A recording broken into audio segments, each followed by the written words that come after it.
सड़क खत्म होते ही एक कच्चा रास्ता शुरू होता है जो जंगल के किनारे एक सुनसान गांव तक पहुंचता है।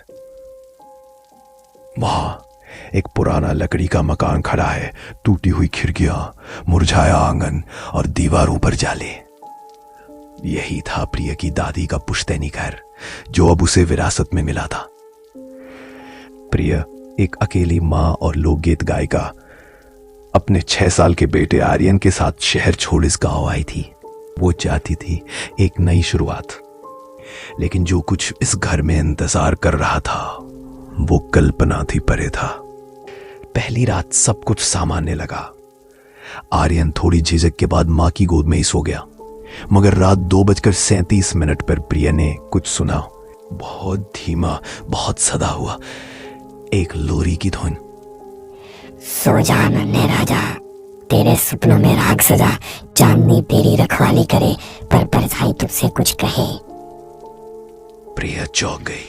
वो धुन कहीं सुनी नहीं थी। तो उसने कमरे में झांका। आर्यन गहरी नींद में था, लेकिन उसकी सांसें तेज थीं और माथा पसीने से भीगा था। अगली रात वही लोरी दोहराई गई। इस बार आर्यन खुद उसे गुनगुना रहा था, लेकिन यह गाना बहुत पुराना था और भाषा कुछ अजीब, मानो कोई पुरानी बोली। फिर एक दिन आर्यन दीवार पर कुछ लिखने लगा, गोल गोल आकृति और एक नाम, शारदा। प्रिय के होश उड़ गए। शारदा देवी उसकी परदादी का नाम था, एक रहस्यमयी औरत जिसके बारे में परिवार में कोई बात नहीं करता था। प्रिय ने गांव की एक बुजुर्ग महिला से पूछा, क्या आप शारदा देवी को जानती थी? वो कांपते होठों से बोली, लोग कहते हैं वो एक रागिनी डायन थी, बच्चों को लोरी सुनाकर नींद में ले जाती थी, फिर उनकी आत्माएं किसी अनुष्ठान में कुर्बान कर दी जाती थी। प्रिय को यकीन नहीं हुआ, लेकिन आर्यन की हालत हर दिन बिगड़ती गई। रातों को उसकी आंखें खुली रहती और वह किसी से बात करता जो वहां था ही नहीं। एक दिन प्रिय को पुराने संदूक में एक लाल मखमली लिफाफा मिला। उसके अंदर एक किताब थी, शिशु लोरी साधना, और एक लकड़ी की माला जो राख जैसी गंध छोड़ रही थी।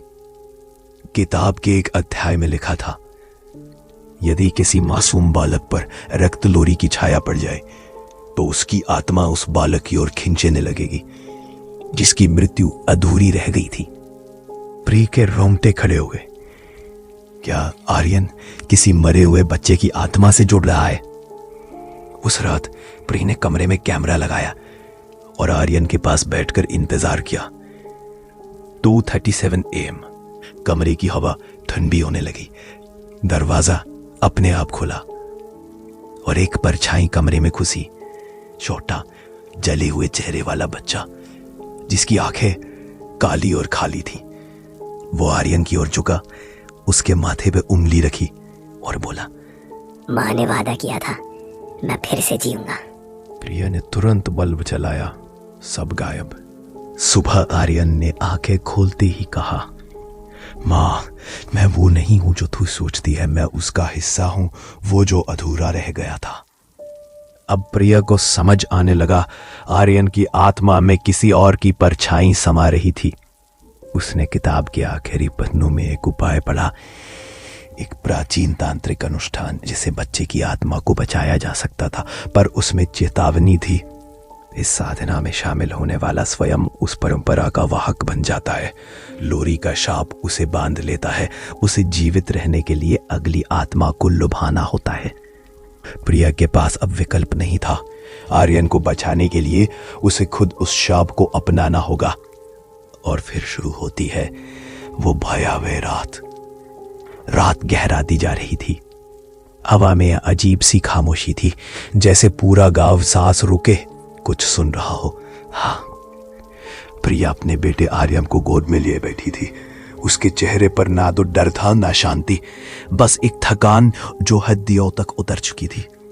टेबल पर रखी थी वो काली किताब, मध्यम लाल रोशनी में खुले। आखिरी पन्ने पर वही तांत्रिक अनुष्ठान जिसकी चेतावनी अब तक प्रिय के मन में गूंज रही थी।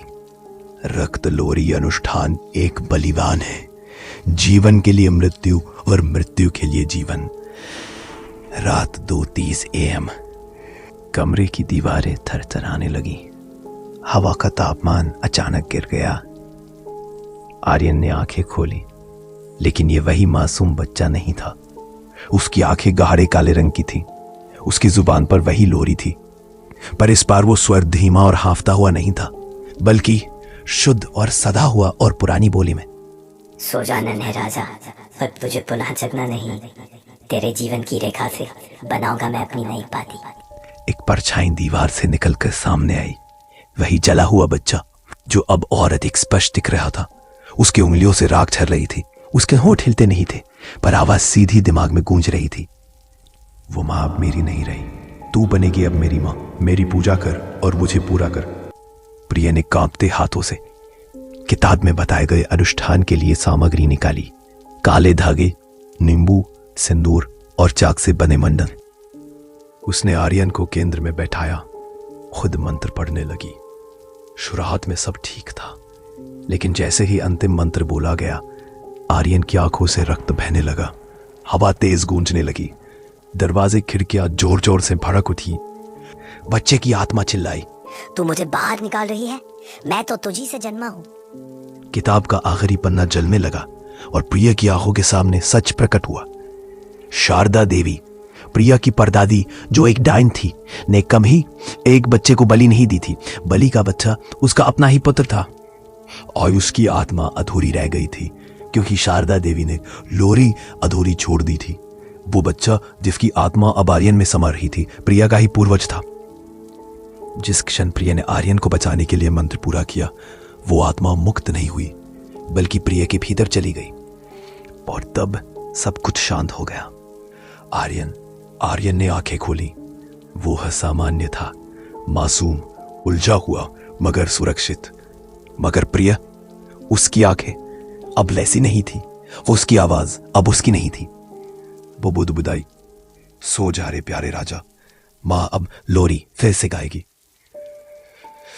आर्यन ने डरते हुए मां की ओर देखा। उसने देखा मां के चेहरे पर एक सूनापन और ठंडक थी, जैसी वो सिर्फ देह थी, आत्मा कोई और। प्रिया पूरी तरह बदल चुकी थी। कहानी अब उलट चुकी थी।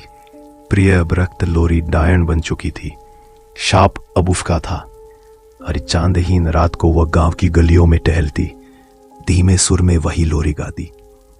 नींद से पहले मौत की बात, बच्चा खोले आत्मा का द्वार।